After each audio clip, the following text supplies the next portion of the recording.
اعوذ باللہ من الشیطان الرجیم، بسم اللہ الرحمن الرحیم۔ السلام علیکم ناظرین، میں ہوں علی رضوان، انٹرنیشنل یوگا کوچ اور آیورویدسٹ، اور آپ دیکھ رہے ہیں ہمارا یوٹیوب چینل لائف ہیلنگ۔ ناظرین، جیسا کہ ہم نے ایک سلسلہ شروع کیا ہے جنسی تعلیم کا، جنسیات کی تعلیم ہمارے معاشرے میں بہت کم دی گئی ہے، اور اس تعلیم کے کم ہونے کی وجہ سے اور اس کا علم ہماری نوجوان نسل کو نہ ہونے کی وجہ سے ہمیشہ سے ہماری نوجوان نسل تباہی اور بربادی کا شکار ہوتی رہی ہے۔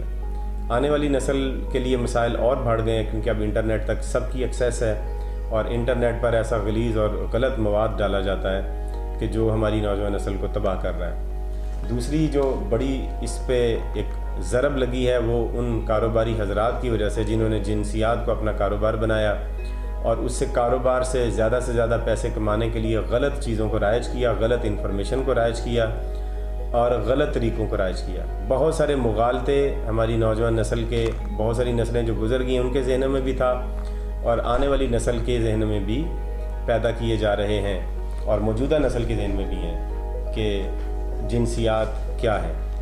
لہٰذا اب ہماری ذمہ داری ہے کہ ہم اس موضوع پر اپنی نوجوان نسل کو کھل کے بتائیں کہ آخر ان کے ساتھ کیا گیا ہے، اور کون سی غلط معلومات ان کو فراہم کی جا رہی ہیں، کس طرح سے ان کو تباہ کیا جا رہا ہے۔ سب سے آج ہم جس چیز پر شروع کر رہے ہیں وہ سب سے پہلا ایک مسئلہ ہے جو ہمارے نوجوانوں کو درپیش آتا ہے، وہ ہے احتلام کا۔ احتلام کے مسئلے پر والدین بھی بات کرتے ہوئے شرماتے ہیں اپنے بچوں سے، اور بچے بھی شرماتے ہیں والدین سے بات کرتے ہوئے۔ پھر مجبوراً بچوں کو یہ باتیں باہر ڈسکس کرنی پڑتی ہیں، باہر سے پھر ان کو اناڑی لوگوں سے غلط انفارمیشن ہی ملنی ہے، اور وہ اس کا پھر غلط مطلب لے لیتے ہیں۔ جو پہلے میں غلط انفارمیشن جو 2 3 4 5 یا جتنی بھی ہیں وہ میں آپ کی خدمت میں پیش کر دوں جو احتلام کے متعلق ہیں۔ احتلام کے بارے میں سب سے پہلا جو نظریہ نوجوانوں کے ذہنوں میں ڈالا جاتا ہے وہ یہ ہے کہ احتلام ہو جانے سے کمزوری ہو جاتی ہے، اور یہ کوئی احتلام، یہ جو منی ہے یہ بڑی قیمتی چیز ہے جو ضائع ہو گئی ہے، لہٰذا تم بہت کمزور ہو گئے ہو۔ جیسے ہی یہ پہلا سوال نوجوان کے ذہن میں ڈالا جاتا ہے، کسی 15 16 سال کے نوجوان میں، وہ پریشان ہو جاتا ہے، گھبرا جاتا ہے۔ ایک تو نئی حالت ہے اس کے ساتھ یہ، اس کے بعد پھر جو اس کے ذہن میں وہ ساری گیم چلتی ہے، ہر روز وہ رات کو ڈر کے سوتا ہے کہ اللہ نہ کرے آج احتلام نہ ہو جائے، آج احتلام نہ ہو جائے، اور جس دن بھی پھر اس کے ساتھ احتلام ہوتا ہے اس دن پھر وہ پریشان ہوتا ہے۔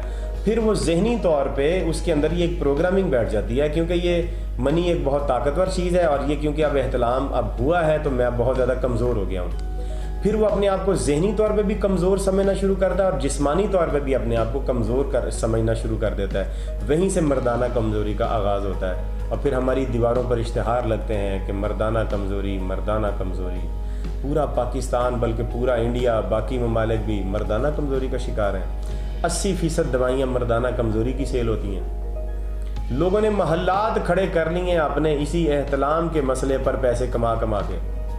جی احتلام ایک بیماری ہے، اور احتلام کا علاج، احتلام کا علاج، احتلام کا علاج، اس پر ہم بعد میں بات کرتے ہیں۔ احتلام کے متعلق اگلا جو مغالطہ ہے وہ یہ ہے کہ احتلام جب ہوتا ہے تو جو منی خارج ہوتی ہے، 100 خون کے قطرے ہوں تو 1 منی کا قطرہ بنتا ہے۔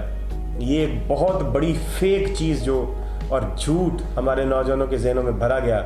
کچھ نوجوان جو ماضی میں اس کا شکار ہوئے وہ اب 70 80 سال کے بزرگ ہیں، جن کو یہ بتایا گیا تھا کہ منی کا ایک قطرہ خون کے 100 قطروں سے بنتا ہے، لہذا اگر کسی کے 15 20 قطرے منی کے خارج ہوئے ہیں تو اس کے تو 2000 قطرے خون کے ضائع ہوئے ہیں، لہذا وہ اپنے آپ کو کمزور سمجھتے تھے، بیمار سمجھتے تھے۔ ہر دفعہ منی کے خارج ہونے سے، احتلام ہونے کے بعد وہ اپنے آپ کو کمزور سمجھتے تھے، پھر وہ کمزوری کی دوائیاں کھانا شروع کر دیں۔ ان عطائی اور دھوکے باز حکیموں کے چکروں میں پڑ گئے۔ سارے حکیموں کی بات نہیں کر رہا ہوں، بہت سارے دیانتدار اور صادق اور امین حکیم ہیں کہ جو انسانیت کی خدمت کر رہے ہیں، لیکن یہاں پر وہ عطائی لوگ جن کے پاس کوئی نوجوان غریب گیا اور اس نے جا کر جی مجھے احتلام ہوتا ہے، تو اس نے کہا یہ تو بہت بڑا مسئلہ ہے، یہ تو بہت کمزوری ہو جائے گی تمہیں، اس سے بہت بڑا مسئلہ، لہٰذا تم یہ دوائی کھانا شروع کر دو۔ اسے دوائی کھاتے رہے اور شادی تک احتلام ہوتا ہی رہا، اور وہ احتلام ہوتا ہی رہا، دوائی کھانے کے باوجود بھی نہیں رکا۔ ابھی بھی آپ یوٹیوب پر دیکھیں گے آپ کو درجنوں ویڈیوز مل جائیں گی جن میں لکھا ہوا ہے احتلام کا علاج۔ دنیا کا کوئی بندہ احتلام کا علاج نہیں کر سکتا، نہ احتلام کوئی بیماری ہے۔ یہ جھوٹ اور فریب دینا بند کریں لوگوں کے ساتھ، غلط بات ہے، اس طرح سے نہ کریں۔ پیسے کمانے کے اور حلال طریقے بھی ہیں، لوگوں کو اچھی انفارمیشن دیں، غلط نہ بولیں لوگوں کے ساتھ دھوکہ تو نہ کریں اس طرح سے۔ احتلام کو بیماری بنا کے پیش کر دیا گیا۔ احتلام کو کمزوری بنا کر پیش کر دیا. احتلام ہونے سے کمزوری ہوتی ہے. ایک بالغ اگر 15 سال کی عمر میں بالغ ہوا ہے اور اس کی 25 سال کی عمر میں شادی ہوتی ہے، جا کے 10 سال اسے لگاتار احتلام ہوگا، اور ہر احتلام کے ساتھ اسے یہی فکر کہ میں کمزور ہو رہا ہوں، میں کمزور ہو رہا ہوں، میں کمزور ہو رہا ہوں. اور پھر جب اس کی شادی ہوتی ہے تو وہ 10 سال جو اس کا احتلام ہوا ہے اسے یہ یقین ہو چکا تھا کہ کیونکہ اتنے سالوں سے میرا احتلام ہوا ہے لہٰذا میں تو کمزور ہو کے ختم ہو گیا ہوں، میرے تو شادی کرنے کے قابل ہی نہیں ہوں میں. مجھے نوجوانوں کے فون آئے ہیں، بہت سارے نوجوانوں کے رابطہ کرتے ہیں کہ جی ہم شادی نہیں کر سکتے، ہم تو بہت کمزور ہیں جنسی طور پہ، ہم تو مرد ہی نہیں ہیں، میری اگر شادی ہوئی تو میں خودکشی کر لوں گا، میں یہ کر لوں گا، میں وہ کر لوں گا. کئی نوجوانوں 10 سال سے ہم بستری نہیں کر سکے. یہ کیا وجہ ہے؟ وہی جو بچپن میں لڑکپن میں بھی جو ذہن میں بیج بویا گیا تھا کہ احتلام ہوا لہذا تم کمزور ہو. غلط بات، دھوکہ، فریب، کتنی نسلیں بگڑ گئی، کئیوں نے خودکشیاں کر لیں، کئی بیچارے طلاق ہو گئے، گھر اجڑ گئے لوگوں کے. ایسے تھے کہ جن کے بچے ہی اولاد ہی کوئی نہیں پیدا ہو سکی کیونکہ وہ اپنے آپ کو مرد ہی نہیں سمجھتے، کمزور سمجھتے ہیں. 10 سال احتلام ہوا ہے مجھے، میری تو طاقت ختم ہو گئی ہے. لوگوں کو یہ اگلا جو ایک مسئلہ، وہ لوگوں کو یہ ایک مسئلہ بتایا گیا کہ منی آپ کے جسم کے اندر جتنی ہے اگر وہ ختم ہوگی تو پھر آپ ختم ہو جائیں گے. یعنی یہ منی کوئی موبائل کے پیکج کی طرح کی کوئی چیز ہے کہ ایک دفعہ ختم ہو گیا تو ختم ہو گیا. کتنی غلط بات ہے، یہ دھوکہ اور فریب ہے. یعنی منی کا کوئی ایک چھوٹا ایک خاص خانہ ہے جسم کے اندر، جب وہ ختم ہو گئی تو اس کے بعد اور ملنی نہیں ہے، یہ دوبارہ نہیں بنے گی اور ختم ہو جائے گی اور تم بھی ختم ہو جاؤ گے. جھوٹ اور فریب ہے، یہ دھوکہ ہے. میں ان ایک چیز کے بارے میں آپ کو ڈیٹیل سے بتاؤں گا، اور یہ جو کئی سالوں سے اور کئی صدیوں سے انسانوں کے ساتھ دھوکہ ہو رہا ہے میں آپ کے سامنے کھول کے آج رکھوں گا کہ یہ کیا فریب تھا اور کیا جھوٹ تھا. اس کی وجہ سے میرے اوپر کیچڑ تو اچھلے گا، طرح سے ادھر ادھر سے لوگ بولیں گے، لیکن مجھے میری جو مزاج سے واقف لوگ ہیں وہ جانتے ہیں کہ میں ہمیشہ سے ہوا کی مخالف سمت میں چلنے کا عادی ہوں. میں نے کبھی ان مشکلات کی اور کبھی ان باتوں کی پرواہ نہیں کی ہے کہ کون میرے بارے میں کیا سوچتا اور کیا بولے گا، لیکن مجھے حقیقت بتانی ہے.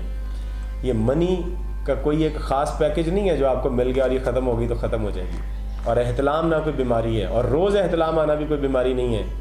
کچھ لوگ بیچارے پریشان ہیں جی ہمیں ہفتے میں 1 دفعہ احتلام ہوتا ہے، ان کو بھی بیمار بنا دیا گیا. جن کو ہفتے میں 2 دفعہ احتلام ہوتا ہے وہ نوجوان بھی بیمار بنا دیے گئے ذہنی طور پہ. اب وہ بیچارے کمپلیکس کا شکار ہیں. رات کو سوتے ہوئے جب کسی ایک 15-16 سال کے بیچارے معصوم سے بچے کو جب کبھی احتلام ہو جاتا ہے وہ کتنا کمپلیکس کا شکار ہوتا ہے. ساری رات پھر وہ سوتا نہیں ہے بعد میں کہ میری تو اتنی طاقت ضائع ہو گئی ہے، میں تو اب ختم ہو جاؤں گا. یہ بڑا ظلم ہے. وہیں سے ایک پڑھنے والا بچہ جو بھی میٹرک میں وہ اپنی تعلیم کے مسائل کو حل کرے، اپنی زندگی کے دوسرے مسائل حل کرے، یا وہ اپنے جسم کی ایک نئی جنگ کے ساتھ جنگ لڑنا شروع کرے کہ میں تو کمزور ہو رہا ہوں، پھر وہ دوائیاں بھی کھاتا ہے تو بھی احتلام ختم نہیں ہوتا. احتلام ہوتا ہے. اب آتے ہیں واپس اس مسئلے کے حل کی طرف کہ احتلام ہے کیا. سب سے پہلی بات، آپ اپنے ذہن میں سے جتنے بھی بچے اور نوجوان اور بڑے بھی جتنی بھی یہ ساری ویڈیوز دیکھ رہے ہیں، آپ کے اوپر لازم ہے کہ آپ اس کو شیئر کریں گے تاکہ باقی نوجوانوں تک پہنچے اور سبھی سے دیکھ سکیں. سب سے پہلی بات کہ احتلام کوئی بیماری نہیں ہے. آج سے آپ نے احتلام کے متعلق بالکل پریشان نہیں ہونا. آپ کو ہفتے میں 1 دفعہ ہوتا ہے، آپ کو ہفتے میں 2 دفعہ ہوتا ہے، آپ کو ہفتے میں 3 دفعہ احتلام ہوتا ہے، 4 دفعہ ہوتا ہے، ہفتے میں 7 دن ہی ہوتا ہے، یا ہفتے میں آپ کو رات میں 2 دفعہ آپ کو احتلام ہوتا ہے، تو بھی یہ کوئی بیماری نہیں ہے. یہ ایک نیچرل پروسیس ہے اور دنیا میں ہر انسان کے ساتھ ہوتا ہے. دنیا میں کوئی انسان ایسا نہیں ہے کہ جس کو شادی سے پہلے احتلام نہ ہو. یہ ہونا ضروری ہے. اس کو روکنا جرم ہے، اس کو روکنا بیماری ہے. احتلام روکنا غلط ہے. احتلام کا ہونا ضروری ہے. اب کیوں ضروری ہے اس کا؟ اللہ تعالیٰ نے جسم کے اندر خون آٹومیٹکلی بنانے کی صلاحیت رکھی ہے، اور جسم کا وہ خون خود بخود بنتا ہے، اور جب اس کا ایک ڈیوریشن پورا ہو جاتا ہے تو وہ جسم سے جل کے باہر نکل جاتا ہے، پیشاب کے ذریعے سے یا سانس کے ذریعے سے وہ باہر نکل جاتا ہے، ختم ہو جاتا ہے. اسی طرح سے وہ خون خود بخود بنتا رہتا ہے. آپ اس کے لیے کوئی مشین نہیں الگ سے لگواتے جسم کے اندر جو خون بنائے آپ کی. ہاں، آپ صحت مند غذا کھاتے ہیں، اسی صحت مند غذا سے جسم کے اندر خون بنتا ہے. دوسرا، آپ کے منہ میں لباب دہن بنتا ہے. یہ لباب دہن کبھی رکا ہے آپ کا؟ یہ لباب دہن کبھی سوکھا ہے؟ 24 گھنٹے چلتا ہے. لیکن کیا کبھی کسی دنیا کے کسی انسان نے کسی ڈاکٹر کے پاس جا کے کہا کہ جی میرا لباب دہن نہیں بن رہا، دوائی دے دیں؟ کسی حکیم کے پاس کوئی مریض آیا اور جس نے آ کے کہا کہ جی میرا لباب دہن نہیں بن رہا، کوئی دوائی دے دیں؟ کبھی ایسا نہیں ہوا. کیوں؟ یہ لباب دہن بننا بند ہو ہی نہیں سکتا، یہ بنتا رہے گا، ساری زندگی بنے گا. زندگی جب تک چل رہی ہے چلنا ہے. کیونکہ منہ خشک ہونے سے بچانے کے لیے اللہ نے لباب دہن رکھا ہے تاکہ زبان جڑ نہ جائے آپس میں, حلق خشک نہ ہو جائے, یہ لباب دہن چلے گا. اور اس کے لیے کوئی دوائی بھی نہیں ہم کھاتے, عام جو ہم صحت مند غذا کھاتے ہیں اسی سے یہ لباب دہن بنتا ہے. اسی طرح سے ہماری آنکھوں میں آنسو بنتے ہیں, یہ بھی بنتے رہتے ہیں, کبھی بھی نہیں ختم ہوتے, جب تک زندگی ہے بنتے رہتے ہیں اور چلتے رہتے ہیں, بنتے رہتے ہیں, چلتے رہتے ہیں. ٹھیک ہے, اب ان کا آنسو کا نکلنا کوئی بیماری نہیں ہے, لباب دہن کا نکلنا کوئی بیماری نہیں ہے, پیشاب کا نکلنا کوئی بیماری نہیں ہے. خون کا جسم کے اندر بن کے اور اس کا 4-5 مہینے کے بعد سائیکل ختم ہونے کے بعد خون کا پیشاب کے ذریعے سے یا سانس کے ذریعے سے باہر نکل جانا کوئی بیماری نہیں سمجھا جاتا. یہ احتلام کا نکلنا بیماری کیوں سمجھا جاتا ہے؟ اس کی وجہ یہ ہے کہ اس کے متعلق معلومات عام نہیں کی گئی تھیں, پوشیدہ معلومات ہیں.